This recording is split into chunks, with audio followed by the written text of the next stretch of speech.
asawa mo or kaya naman po immediate family mo lang yung kukunin mo na co-borrower. Ano po? So, for the proof of billing, kung ano po yung ilalagay nyo na address kung po sa ating form, yun din po dapat ang address na nakalagay dito. So, if in any case na ang house number po ay iba dun sa current house number, might as well huwag nyo na lang po lagyan ng house number. Kasi magkakaroon pa po yan ng discrepancy po dun sa validation.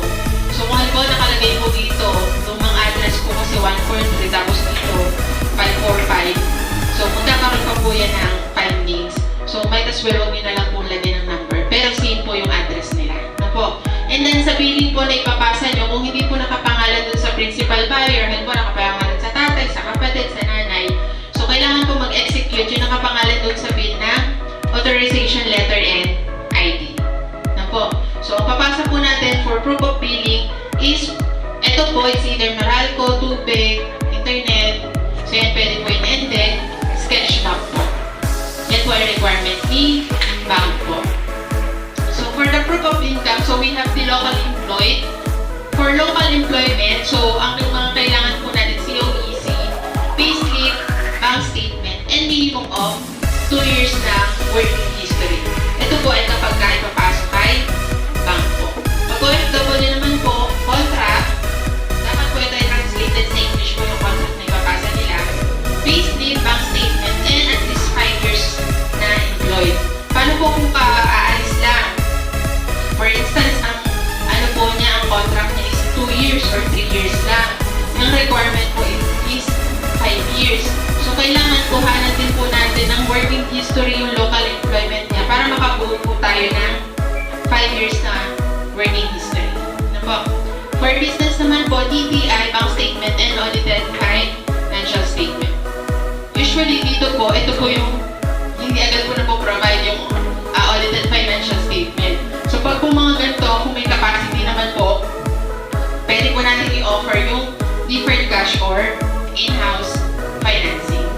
For the professionals, certified copy ng ITR, PRC, voucher, at saka po bank statement. So, kung confused kayo dun sa difference ng professional over locally employed, pwede po kayong mag-message sa akin para po ma-assist ko po kayo sa qualifying na po. Kasi yung mga professionals usually, yan po yung mga doktor, mga tawag dito, lawyer, CPA, yung mga nagre-render ng services pero sa iba't ibang mga companies. So, hindi nakatali sa isang kanilang company. Ano po? So, for the AIF naman po, so, ang kailangan po nila ipasa to valid IDs and then qualified age. Hindi po masyadong bata, hindi po masyadong matanda. And then, physically and mentally fit po yung ating mga kukunin na AIF. For the SPA naman po, kapag during reservation, nandito pa po sila sa bansa, mag-execute na po sila ng notarized SPA. Ito po sa amin po magagaling ang format nito. So kapag naman po during reservation nasa ibang bansa, consularized po yung ipapasa nila. It's either consularized or apostille kung ano yung available dun sa bansa kung saan sila naka-reside or nagtatrabaho. High-risk jobs. So ito pong mga high-risk job is reference lang po natin pero hindi naman ibig sabihin hindi na natin i-entertain or hindi na natin sila bibigyan ng chance na makapag-avail sa atin. So ito ay reference lang po natin pero as much as possible, discourage sila as principal buyer pero pwede sila as co-buyer. Pero case to case based to, depende po din sa documents na kaya nila i-present. So we have commission-based or project-based, politician, media personalities, entertainer. Kasi most of these jobs po kasi kaya tinawag na high risk. Hindi natin pwedeng sabihin na kumbaga hindi nila kaya magbayad, pero risky siya in terms of dun sa length. Like for instance po, politician, kasi may terms ng rate. Pag naman po mga commission or project-based, razor pay period lang po kasi sila. Kung commission-based naman po, hindi siya consistently ay same po yung nakukuha nila na commission. And then sa mga major personalities, ito kasi most likely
dito, nag-i-impose ng charges na yun sa pagpapractice po.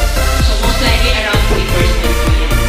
And then, may na-mention ko po kanina, revision po ng bayad sa no-no, house construction will be based on reproduction timeline. So hindi po halimbawa, expand cash, gusto yung agad ang unahin. So hindi po ganun, regardless po kung bayad na nila yung bahay. So in accordance po tayo kung ano po yung ating timeline na ibababa po from head office. Kung naman po mga RMO units natin, 1 month prior po, kailangan po mag-advise para po maayos sa process po yung ibang mga documents para po sa kanilang payment. And then sa bank loan naman po, 3 months bago po matapos ang video, kailangan po ito mag-submit agad nila ng documents. So twice po tayo magpapasa. Una po during reservation and pangalawa po kapag po mag-loan na sila. Sorry, pa-process na natin yung kanilang bank application. Yes po, updated documents po. Or yung sa income documents.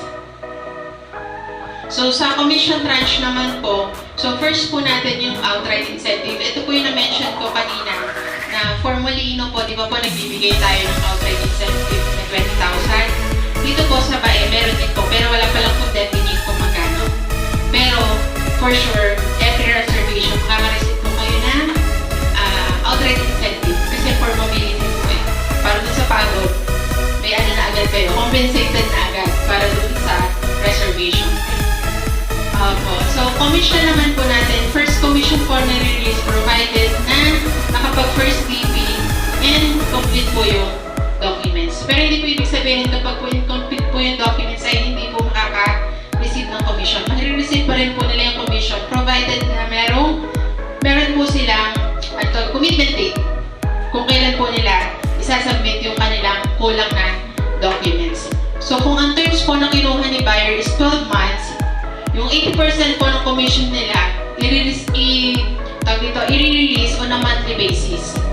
So, 80% divided into 12 months, yun po yung monthly nila ay ma-receive.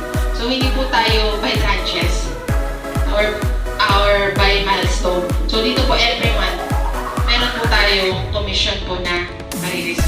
So, ang retention lang po natin, yung commission po natin na 20%, yun po kasi ay upon loan take-out na po. Pero yung 80% po, marireceive nyo on a monthly base, depende po dun sa terms na kinuha po ng ating buyer. So that concludes po our seminar. May mga questions po ba kayo? May mga katanungan kayo gustong linawin? Tita, kayo po. Baka may mga questions kayo. Yes po. Saan? Di ba po sa nag-in-house yan? Sinasabi ni Mami sa nagtuloy-tuloy yung bayan niya. Kung loan na wala amount niya, mababawasan. Depende po yung tita dun sa terms. Kasi di ba po naka 5 years tayo. Kung saan lang po aabot yung kanya. Kasi may certain amount lang po kasi. Dun po kasi, hindi po kasi 40 nagmamonthly tayo. Lahat po yung pumapasok sa principal na tinatawag natin. So, depende po doon sa doon sa monthly niya, doon lang po naka-base. May ano po kasi yun eh, may breakdown. Kung magkano dito yung para sa interest, kung magkano dito yung Pero most likely, mababawasan po siya. Pero hindi po direct sa principal. Lahat. Ano po? Kasi may pre-computed po yan. Ibig sabihin may computation. Like for instance po, ang monthly niya na nakalagay po doon ay let's say 50,000 po ang monthly niya, nakatatlong hulog po siya.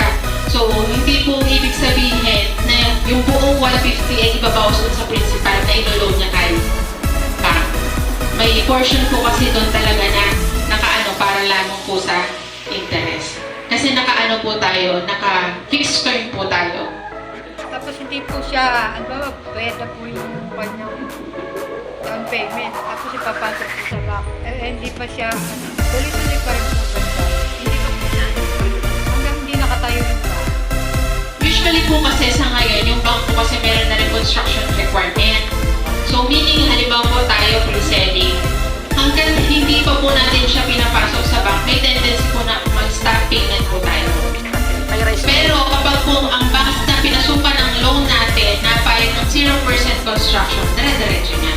So, kailangan ma-discuss nyo yun sa barrier and might as well inform nyo sila na mas maganda kung naka-stop payment sila, ikunin na nila. Mag-ano na rin sila, magtabi na rin sila ng portion para at least meron na silang pang-process sa bank financing. I'm sorry, dun sa bank process na ano po, yung sa ating processing fee na 3%. Makakapag-subi na sila po ng pang-processing fee. Nakagrant po niya. And from the highway po, per se, sa mismong highway, naka-elevate po tayo ng 1 meter. Kaya hindi po tayo mag-worry regarding po sa